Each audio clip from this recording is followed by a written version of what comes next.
Hello बच्चों, तो अब हम डिस्कस करेंगे question number 21 from the chapter GOC general organic chemistry, या फिर इसी को ही आप some basic principles and techniques in organic chemistry भी कहते हैं। तो यहाँ पे क्वेश्चन नंबर 21 में हम एक नया टॉपिक अब स्टार्ट करने वाले हैं, जिसमें कि हम डिस्कस करेंगे केमिस्ट्री ऑफ लसाने टेस्ट। ये लसाने टेस्ट क्या होता है और इसको किस काम के लिए यूज में लिया जाता है, इससे हमें क्या क्या फायदे मिलते हैं। तो बेसिकली जब भी कोई ऑर्गेनिक कंपाउंड की आप बात करते हो, तो ऑर्गेनिक कंपाउंड में वैसे तो आपको पता है कि मेजरली क्या कौन कौन से एलिमेंट्स प्रेजेंट होते हैं। कार्बन होता है, हाइड्रोजन होता है, बट कभी कभी वहाँ पे हेटेरो एटम्स भी प्रेजेंट होते हैं in the form of functional groups या फिर एक सब्स्टिट्यूएंट के तौर पे। तो जैसे कि नाइट्रोजन हो सकता है, सल्फर हो सकता है, हेलोजन हो सकता है, ऑक्सीजन हो सकता है, बहुत सारे अलग अलग तरह के यहाँ पे सल्फर मैंने आपको बता ही दिया। तो ये सभी आपके एलिमेंट्स जो है वो हो सकते हैं। तो बेसिकली अगर हमें ये देखना हो कि हमारे कंपाउंड के अंदर क्या नाइट्रोजन, सल्फर या हेलोजन है क्या, तो ये देखने के लिए हम यूज करते हैं लसाने टेस्ट को। ठीक है, तो इसको हम कहते हैं लसाने टेस्ट। इसके लिए हमें सबसे पहले क्या करना होता है, एक लसाने एक्सट्रैक्ट को बनाना होता है। ठीक है, अब डिटेल में डिस्कस करते हैं। तो सबसे पहले हमने देख लिया कि किसी भी कंपाउंड के अंदर अगर आपको एलिमेंट नाइट्रोजन, सल्फर या हेलोजन को टेस्ट करना है किसी भी अननोन ऑर्गेनिक कंपाउंड में, तो आपको इसको यूज करते हो। एंड आई एम श्योर कि अगर आप लोग 11th-12th क्लास में हैं, तो आप लोगों ने जरूर इस तरह के जो रिएक्शंस हैं उनको किया भी होगा लैब के अंदर। ठीक है, चलिए, तो सबसे पहले की जो लसानी एक्सट्रैक्ट है उसको आप बनाते किस तरह से हो। इसके अंदर आप क्या करते हो ना, आपका एक जो ट्यूब होती है, ठीक है, एक आप क्या करते हो, ऑर्गेनिक कंपाउंड ले लेते हो, जो भी आपका अननोन कंपाउंड है उस कंपाउंड को आप ले लेते हो और उसको आप ट्रीट करते हो सोडियम के साथ में। सोडियम जो होता है ना, वो बहुत ज्यादा ऑक्सीडाइजिंग नेचर का होता है। वो फटाफट से जैसे ही एयर की प्रेजेंस में आता है, तो जो सोडियम का पीस है, जो कि कुछ इस तरह से छोटे छोटे से पीसेस होते हैं, जैसे ही ऑक्सीजन के कॉन्टेक्ट में आते हैं फटाफट से सोडियम ऑक्साइड बना लेते हैं। तो इसका आपको बहुत ध्यान रखना होता है कि जैसे ही आप सोडियम पीस को पकड़ो, तो उसके ऊपर जो कैरोसिन की लेयर है, या तो उसके ऊपर कैरोसिन की, पैराफिन की लेयर हो तब तो फाइन। अदरवाइज आप उसको कभी भी हाथ से टच मत करो, अदरवाइज आपका हाथ जो है वो बर्न हो जाएगा। ठीक है, इवन आपको पता हो तो सोडियम को हम क्या कहते हैं, मिनी बॉम्ब भी कहते हैं। तो इस वजह से आपको इसको बहुत अच्छे से पकड़ना होता है, हैंडल करना होता है। तो हाल फिलहाल के लिए जैसे ही जो हमारा ऑर्गेनिक कंपाउंड है उसको हम क्या करते हैं, सोडियम मेटल के साथ हमें फ्यूज करना होता है। तो उसके लिए हम क्या करते हैं कि हमारे पास एक इस तरह की छोटी सी ट्यूब होती है। इस ट्यूब के अंदर हम थोड़ा सा कैपिलरी की हेल्प से जो हमारा कंपाउंड है ना उसको इसके अंदर डाल देते हैं थोड़ा बहुत।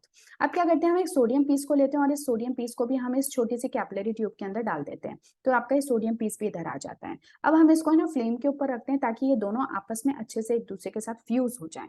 ठीक है, सोडियम और कौन, ऑर्गेनिक कंपाउंड, जो हमारा ऑर्गेनिक कंपाउंड है प्लस सोडियम आपस में क्या हो जाए, फ्यूज। तो फ्यूज करने के लिए हम इसको थोड़ा सा हीट करते हैं फ्लेम के ऊपर।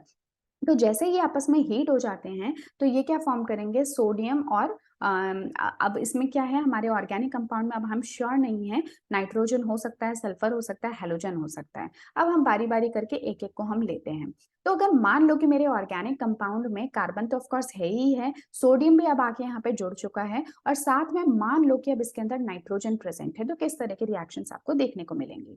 ठीक है, ये अब हम डिस्कस करेंगे। तो देखो, अगर सोडियम है जिसको कि हमने कार्बन के साथ, कार्बन हमारा कहाँ है, ऑर्गेनिक कंपाउंड में है, इन दोनों को हमने आपस में फ्यूज किया। साथ में अगर मान लो नाइट्रोजन भी प्रेजेंट है इस कंपाउंड के अंदर, तो आपको पता है कि Na, कार्बन और नाइट्रोजन ये तीनों आपस में मिलकर क्या बना लेंगे, सोडियम साइनाइड बना लेंगे, जब हम इनका फ्यूजन करेंगे तो।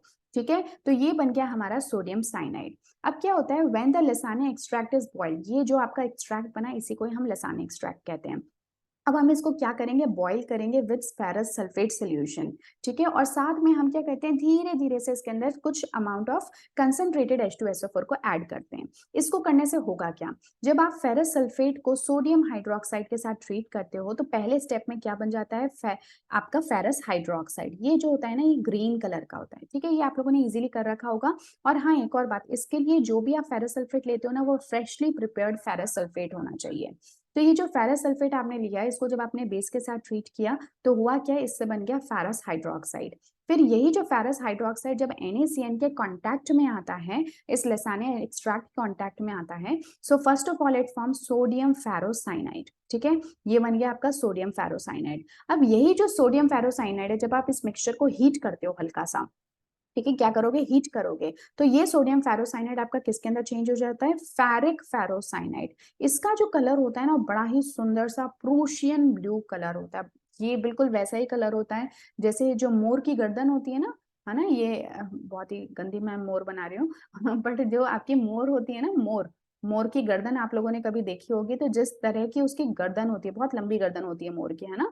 तो ये जो गर्दन होती है ना, ये वाला जो कलर होता है एक्चुअली इसी को ही आप क्या कहते हो, प्रूशियन ब्लू कलर कहते हो। ये एग्जैक्टली आपका नेवी ब्लू भी नहीं होता, इसके अंदर एक अलग सी शाइन होती है और एक अलग ही कलर होता है। आप अगर नहीं ध्यान तो एक बार आप जाके मोर की गर्दन को ऑनलाइन सर्च करना, आपको वो कलर दिख जाएगा। तो उस तरह का कलर जो है आपको फेरिक फेरोसाइनाइड का मिलता है।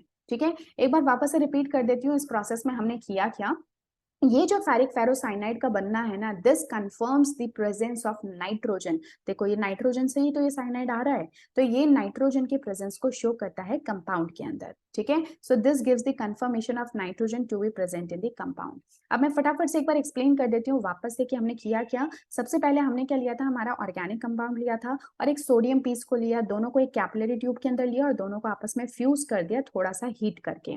जैसे ये हीट हो जाते हैं और हम मान के चल रहे हैं कि इसके अंदर नाइट्रोजन प्रेजेंट है, अगर नाइट्रोजन प्रेजेंट है तो ये आपस में मिलकर क्या बना लेंगे, सोडियम साइनाइड बना लेंगे। ठीक है, दूसरी तरफ हमने क्या किया कि हमने फेरस सल्फेट को सोडियम हाइड्रोक्साइड मतलब फेरस सल्फेट के अंदर थोड़ा सा सोडियम हाइड्रोक्साइड यानी कि बेस ऐड किया, जिससे कि किसमें कन्वर्ट हो गया, फेरिक हाइड्रोक्साइड, फेरस हाइड्रोक्साइड में, जिसका ग्रीन सा कलर होता है। जब हम इसको ट्रीट करते हैं हमारे NaCN के साथ में, जिसको कि हमने फ्यूज किया था जस्ट अभी अभी, तो जब इन दोनों को ट्रीट करोगे तो पहले स्टेप में तो सोडियम फेरोसाइनाइड बन जाएगा, जिसका इतना कोई स्पेशल कलर नहीं होता। लेकिन यही सोडियम फेरोसाइनाइड जब आप इसको वापस से हीट कर दोगे, यानी इसी मिक्सचर को, यही मिक्सचर जो अभी मेरे इसके अंदर फेरस हाइड्रोक्साइड है और साथ ही साथ इसके अंदर NaCN है, तो पहले तो क्या बन गया, इसके अंदर सोडियम फेरोसाइनाइड बन गया। अभी इसी मिक्सचर को जब आपने हीट किया तो ये केस में चेंज हो गया फेरिक फेरोसाइनाइड के अंदर। इस फेरिक फेरोसाइनाइड का कलर क्या होता है, प्रूशियन ब्लू कलर होता है। तो अगर ये कलर आपको दिख जाए, इसका मतलब कि इसके अंदर नाइट्रोजन प्रेजेंट है, तो ये कंफर्मेटरी टेस्ट हो जाता है नाइट्रोजन का। ठीक है, चलिए, तो ये तो बात हो गई अगर नाइट्रोजन प्रेजेंट है। अगर मान लो कि नाइट्रोजन के साथ में सल्फर भी प्रेजेंट है, ऐसा भी तो हो सकता है आपके ऑर्गेनिक कंपाउंड में नाइट्रोजन तो हो ही हो, सल्फर भी हो, तो ऐसे में ये क्या फॉर्म करेगा, इसमें कौन सी रिएक्शन होगी, इस रिएक्शन के अंदर आपका सोडियम, ना सिर्फ सोडियम और कार्बन तो आपस में ऑफ कोर्स रिएक्ट कर ही रहे हैं क्योंकि ये ऑर्गेनिक कंपाउंड, ये तीनों चीजें जो है ना, इनको आपको समझ में तो आ गया होगा वैसे, बट स्टिल एक बार समझा देती हूँ अगर किसी को ना आया हो तो। ये कार्बन, नाइट्रोजन और सल्फर आपके ऑर्गेनिक कंपाउंड के अंदर प्रेजेंट है और सोडियम को आप अलग से फ्यूज कर रहे हो इनके साथ। तो हम मान के चल रहे हैं कि हमारे ऑर्गेनिक कंपाउंड में नाइट्रोजन और सल्फर भी हैं, तो सोडियम जब इनके साथ कंबाइन होगा तो NaSCN यानी कि थायोसाइनाइड के फॉर्म में इनके साथ में जुड़ जाएगा। अब ये जो थायोसाइनाइड है, अब इससे आपको कैसे पता चला, तो कि कैसे पता करोगे या कंफर्मेशन करोगे कि यहाँ पे सल्फर भी है और नाइट्रोजन भी है इस ऑर्गेनिक कंपाउंड में।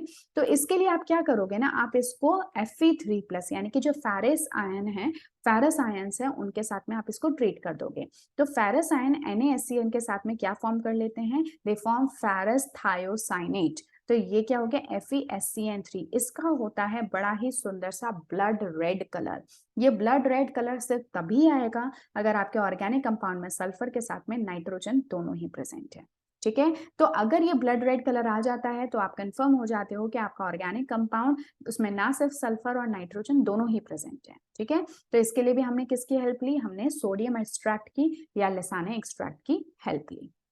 ठीक है, फिर जो तीसरा है, अगर मान लो कि हमारे ऑर्गेनिक कंपाउंड में सिर्फ सल्फर है, नाइट्रोजन प्रेजेंट नहीं है, तो ऐसे में क्या होगा, ऐसे के अंदर आप फिर से देख लो, ये सोडियम उसके साथ भी रिएक्ट कर जाएगा, सोडियम सल्फर के साथ रिएक्ट करके क्या बना लेगा, सोडियम सल्फाइड बना लेगा। अब इस सोडियम सल्फाइड को जो lead acetate is added to Lassaigne extract, ये आपका लेसान एक्सट्रैक्ट है।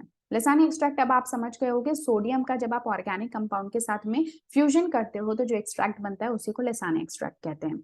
तो जब इस सोडियम सल्फाइड को हम लेड एसीटेट के साथ में ट्रीट करते हैं, ठीक है, तो आपको पता है कि लेड और सल्फर फटाफट से क्या फॉर्म कर लेंगे, लेड सल्फाइड बना लेंगे। इस लेड सल्फाइड का कौन सा कलर होता है, ब्लैक पीपीटी होता है। ठीक है, एकदम काला काला सा, जैसे राख होती है ना, उस तरह का इसका पीपीटी जो है वो नीचे जाके जम जाएगा और पीछे क्या रह जाएगा, पीछे रह जाएगा आपका सोडियम एसीटेट। ठीक है, तो ये अगर लेड सल्फाइड आपका बन जाता है तो this will show the presence of sulphide ion. यही तो हमें देखना था कि क्या हमारे ऑर्गेनिक कंपाउंड में सल्फर प्रेजेंट है, तो वो हमने पता कर लिया। सबसे पहले तो सोडियम सल्फाइड बनाया और उसको लेड एसीटेट से ट्रीट कराया। उसके अलावा एक तरीका और हो सकता है कि इसी लिसाने एक्सट्रैक्ट को आप सोडियम नाइट्रोप्रोसाइड के साथ में रिएक्ट करो। जब आप सोडियम नाइट्रोप्रोसाइड के साथ रिएक्ट करते हो ना, तो क्या होता है, ये देखो फॉर्मूला है सोडियम नाइट्रोप्रोसाइड का।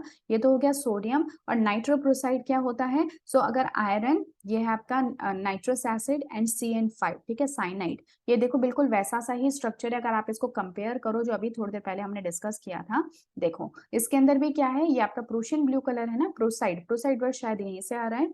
तो देखो आयरन के साथ में CN6 प्रेजेंट था, मतलब साइनाइड ग्रुप जो है वो प्रेजेंट है आयरन के साथ में। और अगर आप यहाँ पे देखो तो यहाँ पे भी आयरन है, यहाँ पे भी साइनाइड है, लेकिन इसको नाइट्रो इसलिए कह रहे हैं क्योंकि यहाँ पे NO ग्रुप भी आके जुड़ गया है, NO प्लस आयन आके जुड़ गया है। ठीक है, तो जब आप ये सोडियम नाइट्रोप्रोसाइड के साथ इसको ट्रीट करते हो, तो एक्चुअली क्या होता है कि ये जो सल्फर है ना, ये आपका NO के साथ में आके बैठ जाता है in the form of NOS। ठीक है, तो अब ये क्या बन गया है, देखो ये नाइट्रोप्रोसाइड, सोडियम तो है ही है, उसके अलावा इस वाले पार्ट को आप क्या कह रहे हो, प्रोसाइड कह रहे हो, लेकिन अब ये नाइट्रो नहीं रहा, ये थायो नाइट्रो बन गया, क्योंकि अब यहाँ पे सल्फर भी आके जुड़ गया। तो इसलिए हम इसको क्या कह देंगे, थायो नाइट्रोप्रोसाइड। तो ये चीज बन जाती है। बट आप इसको आइडेंटिफाई कैसे करोगे, तो एक्चुअली जिस टाइम पे ये बनता है तो साथ में पर्पल कलर या वॉयलेट कलर का एक सुंदर सा कलर जो है वो जनरेट हो जाता है, जो कि पहले ऑफ कोर्स नहीं था। तो जब आपने सोडियम नाइट्रोप्रोसाइड से ट्रीट करा तो ये थायो नाइट्रोप्रोसाइड बना, जिसकी वजह से ये पर्पल कलर आया है। तो इससे हमें समझ में आ गया कि हमारे ऑर्गेनिक कंपाउंड में सल्फर प्रेजेंट है। ठीक है, तो ये हो गया सल्फर का टेस्ट। अब जो नेक्स्ट आता है वो है हमारा कि आप हैलोजेंस को कैसे टेस्ट करोगे। अगर ऑर्गेनिक कंपाउंड में हैलोजेंस होते हैं तो आप उसको कैसे देखते हो। तो देखो हैलोजेंस के लिए, हैलोजन आपको पता है कौन कौन से हो सकते हैं आपके, जनरली आप क्लोरीन, ब्रोमीन और आयोडीन के लिए इनको टेस्ट करते हो। तो इसमें आप क्या करोगे ना, आप जो है लसाने एक्सट्रैक्ट को सबसे पहले हीट कर दोगे कॉन्सेंट्रेटेड HNO3 के साथ में। तो देखो ये मेरा लसाने एक्सट्रैक्ट है, ठीक है, इसको हमने क्या किया, सॉरी, इसमें एक्चुअली ये कह रहे हैं कि आप पहले क्या करते हो ना कि जो भी आपका लसाने एक्सट्रैक्ट है उसको HNO3 के साथ में इसलिए ट्रीट करते हो ताकि अगर उसमें हेलोजन के अलावा नाइट्रोजन प्रेजेंट हो तो वो NaCN बना चुका होगा, है ना। ये बिल्कुल क्या है, जब आपने Na को C+N किया था तब NaCN बना था, और सोडियम जब कंपाउंड के अंदर जो सल्फर था उसके साथ में जुड़ा था तब उसने Na2S बना दिया था। तो बेसिकली ये जो आपके ग्रुप्स होते हैं नाइट्रोजन और सल्फर, ये कुछ हिंड्रेंस क्रिएट कर सकते हैं जब आप हैलोजेंस के लिए इस टेस्ट को करते हो। तो इसलिए ये बहुत जरूरी है कि सबसे पहले अगर कोई नाइट्रोजन प्रेजेंट है कंपाउंड में या कोई सल्फर प्रेजेंट है तो उसको हम पहले वहां से बाहर निकाल दें, तभी आप हैलोजेंस को अच्छे से टेस्ट कर पाओगे, उनकी प्रेजेंस को टेस्ट कर पाओगे। तो इसके लिए हम क्या करते हैं, हम HNO3 से इनके एक्सट्रैक्ट्स को आपस में हीट कर देते हैं। ठीक है, हम क्या करते हैं, हीट कर देते हैं। तो आपको पता है कि जो सोडियम है HNO3 के साथ में सोडियम नाइट्रेट बना लेगा और HCN गैस बना देगा, और सोडियम सल्फाइड जो है HNO3 के साथ में सोडियम नाइट्रेट और H2S गैस बना देगा। अब दोनों ही केस में क्या बन रही है, गैसेस बन रही हैं। ये गैसेस जो है एस्केप आउट हो जाएंगी, गैस है ना तो इजीली बाहर निकल जाएंगी। तो देखो हमारा क्या हुआ, हम जो पर्पस चाहते थे कि नाइट्रोजन और सल्फर बीच में ना आए, तो हमने नाइट्रोजन को HCN के फॉर्म में और सल्फर को H2S के फॉर्म में इस सिस्टम से बाहर निकाल दिया। ठीक है, अब हमारा पीछे क्या रह गया, अब हमारा अगर हैलोजन है तो सिर्फ पीछे हैलोजन हैलोजन रह गया। अब इस हैलोजन को आप इजीली टेस्ट कर सकते हो by using silver nitrate solution. ठीक है, तो अब आप क्या करोगे कि ये जो हैलोजेंस है, अब मान लेते हैं अब हैलोजन आपका क्या हो सकता है, क्लोरीन हो सकता है। तो सोडियम जो है वो क्लोरीन के साथ में मिलकर सोडियम क्लोराइड बना लेगा। अब सोडियम कहाँ से आया, ये वही सोडियम एक्सट्रैक्ट है ना, ये वही सोडियम है जो कि सोडियम नाइट्रेट के फॉर्म में प्रेजेंट है। तो जैसे ये सोडियम नाइट्रेट क्लोरीन के साथ में रिएक्ट करेगा, सोडियम क्लोराइड बना लेगा। अब जब इस सोडियम क्लोराइड को आप AgNO3 के सोल्यूशन के साथ ट्रीट करोगे तो आपको सिल्वर क्लोराइड का व्हाइट प्रेसिपिटेट मिल जाएगा। ठीक है, तो क्लोरीन के केस में तो सिल्वर क्लोराइड का व्हाइट प्रेसिपिटेट मिल जाता है, और इसी जब NaBr सोडियम ब्रोमाइड होता और आप इसको AgNO3 से ट्रीट कराते तो आपको AgBr मिल जाता है, जिसका कि पेल येलो कलर का प्रेसिपिटेट होता है। और अगर यहीं पे ब्रोमीन या क्लोरीन के जगह पे अगर आयोडीन होता तो ये सोडियम आयोडाइड बन जाता, जो सिल्वर नाइट्रेट के साथ में AgI फॉर्म कर लेता, जिसका कि येलो प्रेसिपिटेट होता है। ठीक है, तो तीनों को भी आप आपस में एक दूसरे से आप डिफ्रेंशिएट कर सकते हो। सिल्वर क्लोराइड व्हाइट कलर का होता है, सिल्वर ब्रोमाइड पेल येलो सा कलर होता है, क्रीम क्रीम टाइप का या येलोइश सा गंदा सा कलर होता है, और जो सिल्वर आयोडाइड है उसका एकदम एग्जैक्ट ब्लिंच येलो कलर होता है। ठीक है, तो ये थे हमारे सभी कुछ टेस्ट, किस किस के लिए, नाइट्रोजन के लिए, सल्फर के लिए, हैलोजन के लिए, और अगर नाइट्रोजन सल्फर दोनों प्रेजेंट है उसके लिए। तो मैं एक बार, वैसे तो ये हमारा टॉपिक कंप्लीट हो चुका है, बट एक बार के लिए मैं वापस से इसको रिपीट कर देती हूँ ताकि आपको बहुत अच्छे से समझ में आ जाए। These test are important. ठीक है, तो आप इनको हल्के में मत लेना। ये सभी जो टेस्ट हमने यहाँ पे देखे, थोड़ा लंबा तो हो जाएगा topic, but this is important, ये आप ध्यान रखो। बहुत शॉर्ट में एक बार मैं इसको डिस्कस कर लेती हूँ ताकि एक बार आपका सारा रिवाइज हो जाए। तो देखो, जैसा कि मैंने कहा कि आपके कंपाउंड के अंदर कार्बन तो ऑफ कोर्स है ही है, पर इस कार्बन के अलावा नाइट्रोजन अगर है, सल्फर अगर है, नाइट्रोजन सल्फर दोनों ही हैं, या फिर हेलोजन है, और आप इन सबको टेस्ट करना चाहते हो तो क्या करोगे? तो सबसे पहले तो आप बनाओगे एक सोडियम एक्सट्रैक्ट। उस सोडियम एक्सट्रैक्ट के अंदर आप जो आपका ऑर्गेनिक कंपाउंड है, ऑर्गेनिक कंपाउंड को सोडियम के साथ ट्रीट करोगे, और इसी को हम कहेंगे लसाने एक्सट्रैक्ट या सोडियम एक्सट्रैक्ट। ठीक है, अब इस ऑर्गेनिक कंपाउंड में जैसे कि मैंने कहा, कार्बन के अलावा नाइट्रोजन, सल्फर या हेलोजेंस हो सकते हैं। डिपेंडिंग ऑन दैट हमारी रिएक्शंस चेंज होती रहेंगी। अब अगर मान लेते हैं कि अगर सोडियम एक्सट्रैक्ट जो है वो बना और यहाँ पे कंपाउंड में नाइट्रोजन है, तो सबसे पहले तो NaCN बन जाएगा। इस NaCN को आप ट्रीट करोगे किसके साथ में? फेरस हाइड्रोक्साइड के साथ में। फेरस हाइड्रोक्साइड बनाने के लिए सबसे पहले आप FeSO4 को सोडियम हाइड्रोक्साइड के साथ ट्रीट करोगे। तो ये आप देख सकते हो कि ये जो फेरस ऑक्साइड है ये बिल्कुल आपका फ्रेशली प्रिपेयर्ड होना चाहिए, जो आपने नया नया भी फेरस सल्फेट को यूज करके बनाया है। तो ये जो फेरस हाइड्रोक्साइड है इसको सोडियम साइनाइड से जब आप ट्रीट करोगे तो पहले स्टेप में तो सोडियम फेरोसाइनाइड बनेगा, और दूसरे स्टेप में हीट करने पर फेरिक फेरोसाइनाइड बनेगा, जिसका होता है प्रूशियन ब्लू कलर। और इस प्रूशियन ब्लू कलर की प्रेजेंस जो है वो शो करेगी कि आपके कंपाउंड के अंदर नाइट्रोजन प्रेजेंट है। अगर कंपाउंड के अंदर नाइट्रोजन और सल्फर दोनों ही प्रेजेंट हो तो सोडियम एक्सट्रैक्ट क्या फॉर्म कर देता है? NaSCN यानी कि सोडियम थायोसाइनेट। अब ये जो सोडियम थायोसाइनेट है इसको जब आप Fe3+ यानी कि फेरस आयंस के साथ, जो कि फेरस हाइड्रोक्साइड की फॉर्म में हो सकते हैं या किसी भी फॉर्म में, जब आप उनके साथ ट्रीट करोगे तो आपको क्या मिल जाएगा? फेरस थायोसाइनेट मिल जाएगा। ठीक है, ये जो फेरस थायोसाइनेट है इसका ब्लड रेड कलर होता है, जिससे भी आपको पता चल जाएगा कि आपके कंपाउंड में सल्फर और नाइट्रोजन दोनों ही प्रेजेंट है। तीसरे केस में अगर हम बात करें, अगर सिर्फ आपके कंपाउंड में सल्फर है तो वो सोडियम एक्सट्रैक्ट के साथ में खुद सोडियम सल्फाइड बना लेगा। इस सोडियम सल्फाइड को आप दो तरह से टेस्ट कर सकते हो। लेड एसीटेट के साथ में रिएक्ट करा दोगे तो आपको लेड सल्फाइड मिल जाएगा। ये जो लेड सल्फाइड होता है इसका ब्लैक कलर होता है। तो अगर आपको आपके कंपाउंड में ब्लैक कलर नजर आता है, इसका मतलब वहां पे लेड सल्फाइड बना होगा, और लेड सल्फाइड है इसका मतलब कि इसमें सल्फाइड है, जिससे कि आपको सल्फर की प्रेजेंस का पता चल जाता है। दूसरा आप ये कर सकते हो कि इसी सोडियम सल्फाइड को आप सोडियम नाइट्रोप्रोसाइड के साथ रिएक्ट करा दो। तो सोडियम नाइट्रोप्रोसाइड में जब रिएक्शन होगा तो यहाँ पे NO की जगह पे क्या आ जाएगा? NOS यानी कि थायोनाइट्रोप्रोसाइड बन जाएगा।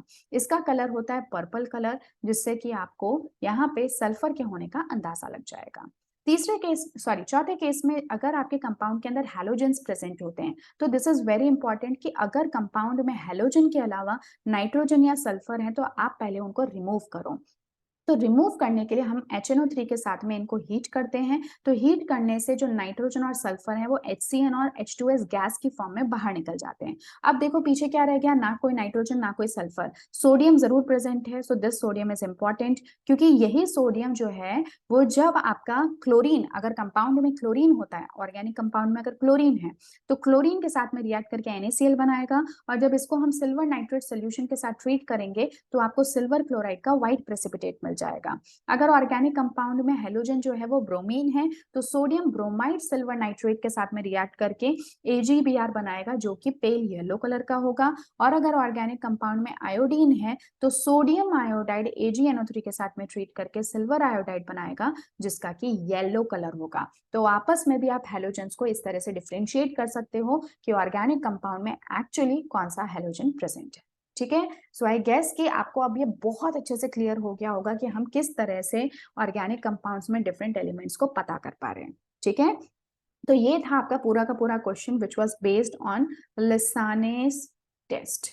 ठीक है, ये लसाने टेस्ट या फिर सोडियम एक्सट्रैक्ट के ऊपर ये था, जिसको आप यूज करते हो सोडियम, नाइट्रोजन, सल्फर, हेलोजन और नाइट्रोजन सल्फर को फाइंड करने के लिए। तो ये था हमारा क्वेश्चन नंबर 21 आई गेस। अब नेक्स्ट क्लास में हम लोग डिस्कस करेंगे क्वेश्चन नंबर 22 को, और इसी चैप्टर को हम थोड़ा-सा और आगे बढ़ाएँगे और धीरे-धीरे हम लोग at the end of chapter, वैसे भी आप जा ही रहे हो, आप देख सकते हो। तो बस अब थोड़ा-सा चैप्टर हमारा बचा है, तो आपको कुछ कॉन्फिडेंस आया होगा इस हाइड्रोकार्बन में, और अगर आपको वाक़ई ये वीडियोज़ हेल्पफुल लग रहे हैं और आपको बहुत चीज़ें समझ में आ रही है, डिटेल्ड वीडियोज़ लग रहे हैं, कोई डाउट आपका नहीं रह रहा है at the end of topic, तो प्लीज़ छोटी सी एक रिक्वेस्ट है, चैनल को सब्सक्राइब करो, ज़्यादा से ज़्यादा शेयर करो ताकि हम इस चैनल को ग्रो कर सकें, और जितना ज़्यादा इस चैनल की ग्रोथ होगी, उतना ही ज़्यादा आप लोगों के लिए मैं फ्री एजुकेशन को एक्सेसिबल बना पाऊँगी। ठीक है?